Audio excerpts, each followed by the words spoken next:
अधेड़ उम्र में सास की शादी। रेशमा आज बहुत खुश होती है।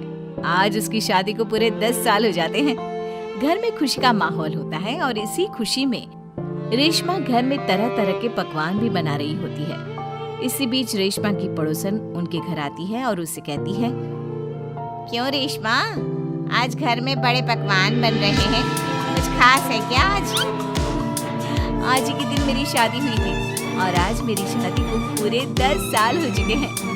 अच्छा, शादी से याद आया रेशमा, क्या तुझे पता है हमारे पास वाले ही एक गांव में 70 साल की एक बुढ़िया औरत अपनी दूसरी शादी रचा रही है। क्या 70 साल की बुढ़िया औरत की दूसरी शादी? अरे जिस उम्र में लोग पूजा पाठ करते हैं वो बूढ़ी औरत रंगरलियां मना रही है। इतना ही नहीं, सुनने में तो ये भी आ रहा है कि उस बूढ़ी औरत के 2 बेटे, बहू और 4 पोते पोतियां भी हैं। सच में जमाना बहुत खराब आ चुका है। कोई शर्म लिहाज नाम की चीज तो बची ही नहीं इस दुनिया में। हमारे परिवार के तो ऐसे संस्कार नहीं है। रेशमा, जमाना बहुत आगे निकल गया है। आजकल क्या बच्चे और क्या बूढ़े, सभी पर एक जैसी जवानी छा रही है। हमारे लिए तो ऐसा सोचना भी पाप है। वैसे कब है उस बूढ़ी औरत की शादी? आपको कोई जानकारी है क्या? मुझे क्या, पूरे गांव वालों को पता है इस शादी के बारे में। कल ही तो है। अरे वाह, कल तो योगेश के पापा भी छुट्टी पर हैं। एक काम करते हैं, हम भी चलते हैं इस बूढ़ी औरत की शादी में। आखिर देखे तो सही कि कौन है वो बेशर्म बुढ़िया औरत जो पोता पोती खिलाने की उम्र में प्यार के फूल खिला रही है।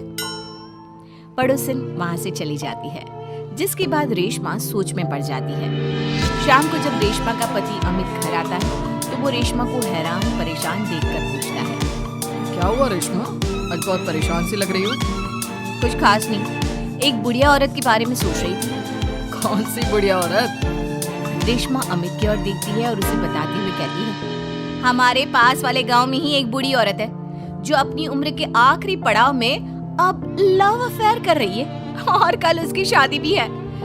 ताज्जुब की बात तो ये है कि उसके 2 बहू बेटे और 4 पोते पोतियां भी हैं। फिर भी किसी ने उसे नहीं रोका। अरे इतना भरा पूरा परिवार होने के बाद वो अपना दूसरा घर क्यों बसाना चाह रही है? पता नहीं जी, मैं सोच रही थी कल आपकी भी छुट्टी है तो क्यों ना हम भी शादी देखने चले। सुनने में आ रहा है कि कल पूरा गांव जा रहा है उसकी शादी देखने के लिए। रेशमा की बातें सुनकर अमित भी दूसरे दिन उसके साथ चलने के लिए हामी भर देता है। अगले दिन सुबह रेशमा और अमित बच्चों के साथ शादी देखने निकल जाते हैं। गांव से कुछ किलोमीटर की दूरी तय कर रेशमा अपने परिवार के साथ विवाह स्थल पर पहुंच जाती है। यहाँ की साज सजावट कितनी अच्छी लग रही है ना। ऐसा लग रहा है मानो किसी नई नवेली दुल्हन की शादी हो। देख कर तो ऐसा ही लग रहा है, लेकिन वो बूढ़ी औरत है कहाँ पर जिसके इतने किस्से सुनने को मिल रहे हैं?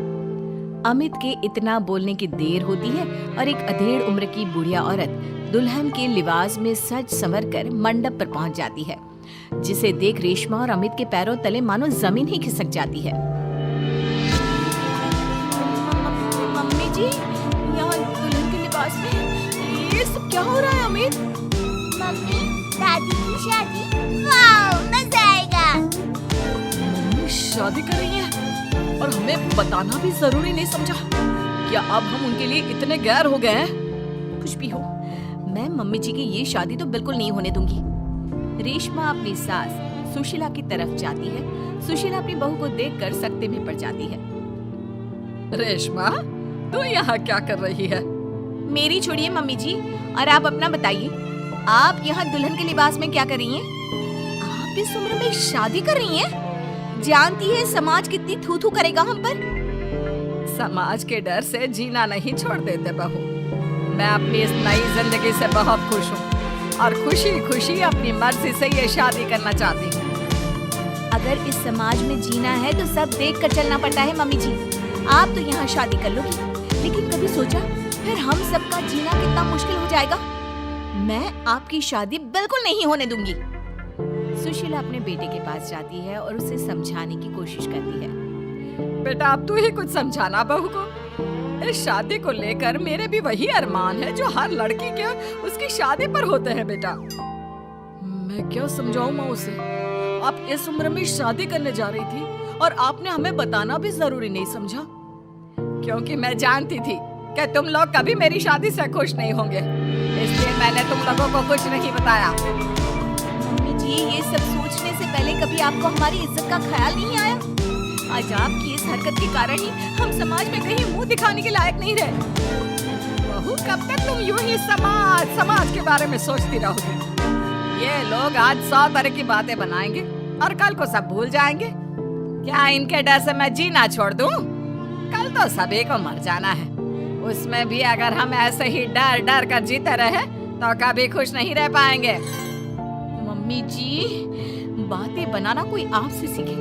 जिस उम्र में आपको पूजा पाठ करनी चाहिए, अपने पोते को गोद में खिलाना चाहिए, उस उम्र में आप फिर से अपना घर बसाने के सपने देख रही हो। यकीन नहीं होता मम्मी, आप इतनी स्वार्थी कैसे हो सकती हो? स्वार्थी?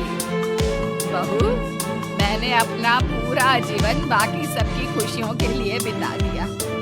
अमित के पिताजी की मौत के बाद जब मेरे पास दूसरा घर बसाने का मौका था, तब भी मैंने अपने बारे में नहीं सोचा, अपने बच्चों के बारे में सोचा। और आज तुम मुझे स्वार्थी बोल रही हो? क्या एक बूढ़ी औरत के पास दिल नहीं होता? हमें प्यार करने का अधिकार नहीं होता? सुशीला की बातों ने सभी को सोच विचार करने पर मजबूर कर दिया। किंतु रेशमा, हर किसी को अपना जीवन जीने का अधिकार होता है मम्मी जी, लेकिन आपके साथ 3 और जिंदगियां भी जुड़ी हुई हैं। हम आपके कारण बदनामी का घूंट नहीं पी सकते मम्मी जी। आज तुम दोनों को अचानक मेरी और इस समाज की इतनी परवाह क्यों हो रही है? ये बदनामी और समाज के तानों का डर तब तुम लोगों के जहन में क्यों नहीं आया, जब 2 बेटों और बहुओं के होते हुए भी मुझे अकेले उस एक कमरे में रखकर घूंट घूंट कर जीवन यापन करना पड़ रहा था? तब तुम लोगों को याद नहीं आया मुझसे कितनी जिंदगियां जुड़ी हुई हैं? सुशीला की बातें सुनकर रेशमा और अमित अपना सिर झुका लेते हैं। उन्हें अपने से हुई गलती का एहसास हो जाता है, लेकिन अब भी कहीं ना कहीं उनके दिमाग में लोग क्या कहेंगे ही चल रहा था, जिसके डर से वे खामोश होकर खड़े रहते हैं। तभी सुशीला जी आगे कहती है, ठीक है, अगर तुम लोग नहीं चाहते कि मैं फिर से विवाह करूं और अपने नए जीवन की शुरुआत करूं, तो मैं ये शादी नहीं करूंगी और साथ ही ये घर छोड़कर भी चली जाऊंगी। फिर ना तुम लोगों की कोई बदनामी होगी और ना ही कोई तुम्हें आकर ताने मारेगा। सुशीला की बातें सुनकर रेशमा और अमित दोनों सोच में पड़ जाते हैं। कुछ देर सोचने के बाद रेशमा कहती है, नहीं मम्मी जी, आप घर छोड़कर मत जाइए। आप सच कह रही हैं। अगर हम ऐसे ही समाज की परवाह करते रहे तो हम कभी खुशी खुशी नहीं जी पाएंगे। हाँ माँ, और आज बचपन से तेरे हर निवाले और प्यार का कर्ज मैं चुकाऊंगा। आज यहाँ से मेरी माँ की डोली उठेगी। बजाओ शहनाई, आज मेरी माँ की शादी है। फिर क्या, अपने बहू बेटों की रजामंदी के साथ सुशीला खुशी खुशी 7 फेरे लेकर नई नवेली दुल्हन बन जाती है और सब शादी की खुशियों में मगन हो जाते हैं। 8 फेरों का 8वां वचन। स्वाति ने इसी साल शहर की कॉलेज से पढ़ाई पूरी की है और अब उसके लिए जगह जगह से रिश्ते आने लगे हैं। स्वाति से ज्यादा उसके रिश्तेदारों को उसकी शादी की चिंता है, इसीलिए जो भी स्वाति के घर आता वो किसी नए लड़के की खबर जरूर ले आता। अरे दीदी, ये फोटो देख के बताओ कैसा है।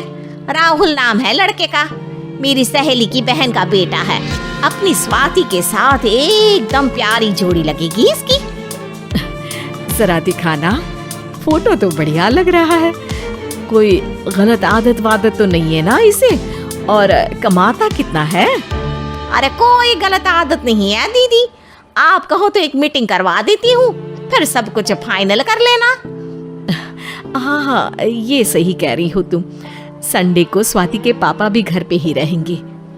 बुआ फिर वहां से चली जाती है और रात को स्वाति की माँ उससे कहती है, स्वाति बेटा, आज कमला बुआ ने एक लड़के की फोटो दिखाई है। संडे को वो लोग मिलने आ रहे हैं, तैयार हो ना तुम बेटा? अरे मम्मी, आप कहाँ कमला बुआ के चक्कर में आ जाती हो? अभी इतनी जल्दी कोई शादी वादी नहीं करनी है मुझे। अरे बेटा, अच्छा लड़का है, बुआ जानती है उसे अच्छे से। हाँ स्वाति बेटा, एक बार मिल तो लो, बाद में देखेंगे आगे क्या करना है। वैसे तो कमला रिश्ता लाई है तो मना करने का तो कोई सवाल ही नहीं उठता। संडे की सुबह होती है और कमला बुआ राहुल और उसके मम्मी पापा को लेकर स्वाति के घर आती है। अरे आइए आइए भाभी, इसे अपना ही घर समझिए। इनसे मिलिए, ये मेरे भैया और ये मेरी भाभी हैं। नमस्ते भाभी जी, ये है हमारा लड़का राहुल, सरकारी नौकरी की तैयारी कर रहा है ये। वैसे आपकी बेटी कहाँ है? अरे स्वाति बेटा, बाहर आ जाओ। वैसे कितनी पढ़ाई की है स्वाति ने? जी, पोस्ट ग्रेजुएट है हमारी बेटी साइंस में। ये सब तो ठीक है, पर घर संभालना जानती है या नहीं? हमें कौन सी इससे नौकरी करवानी है? नौकरी तो मेरा बेटा करेगा ही। पर मैंने इतनी पढ़ाई की है और आप चाहती हैं कि मैं घर पर ही बैठी रहूं? अरे स्वाति बेटा, ये बड़ों की बात में तुम कहाँ बोल पड़ी? हम सब देख लेंगे क्या करना है क्या नहीं। हम तो इसी बात पर विश्वास करते हैं कि घर के लड़के घर में ही रहे तो ज्यादा अच्छा रहता है। वरना भाई साहब, आप तो आजकल के हाल जानते ही हैं, कितनी घटनाएं होने लगी हैं औरतों के खिलाफ। स्वाति बेटा, रसोई का काम तो पूरा जानती हो ना? शादी के बाद तुम्हें ही संभालना है वो सब। अरे बहुत अच्छा खाना बनाती है ये, आप सब लोग इसकी तारीफ करते नहीं थकेंगे। लो भाई, हो गई मीटिंग, अब शादी की तारीख फाइनल कर लेते हैं। क्यों भैया? भाई, हम तो पंडित जी से चर्चा करने के बाद ही तारीख फाइनल करेंगे। सालों से हम उनकी बातें मानते हुए आ रहे हैं। लड़के वाले और कमला बुआ की बातें सुनकर स्वाति एकदम नाराज हो जाती है और उसे लगने लगता है कि शादी के बाद उसे घर पर ही बैठना पड़ेगा। लेकिन घर वालों के आगे उसकी एक नहीं चलती और उसे शादी के लिए हाँ कहना पड़ता है। शादी का दिन आ जाता है और सब मंडप में जमा होते हैं। अब फेरों का समय हो गया है, अब कन्या अपने वर से 7 वचन मांगेगी। आप किसी धार्मिक आयोजन में जाए तो मुझे भी ले जाएंगे।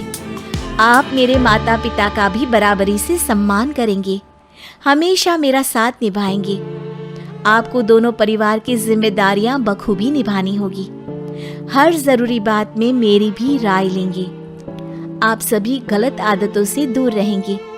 आप मेरे अलावा किसी और औरत से कोई गलत संबंध नहीं बांधेंगे। ये 7 वचन पूरे हुए, वर क्या तुम्हें ये सारे वचन मंजूर है? जी हाँ पंडित जी, मैं सारे वचन अच्छी तरीके से निभाऊंगा। अरे वाह वाह, बढ़िया तरीके से सब काम संपन्न हो गया।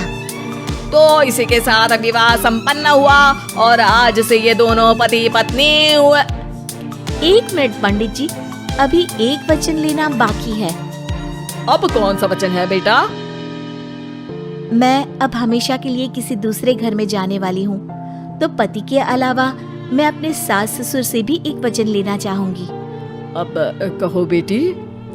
मैं ये चाहती हूँ कि मुझ पर किसी बात की कोई पाबंदी नहीं लगाई जाएगी।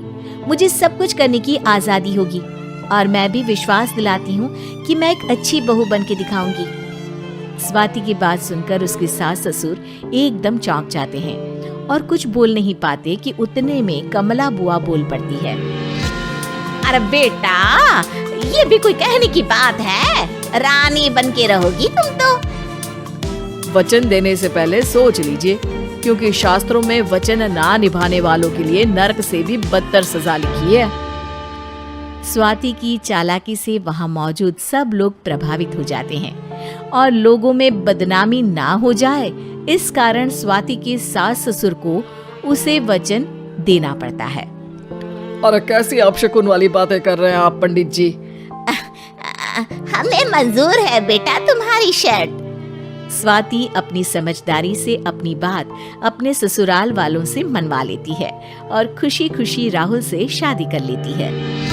अब से हर शादी में मैं खुद 8 वचन दिलवाऊंगा। ओम मंगलम मंगलम मंगलम।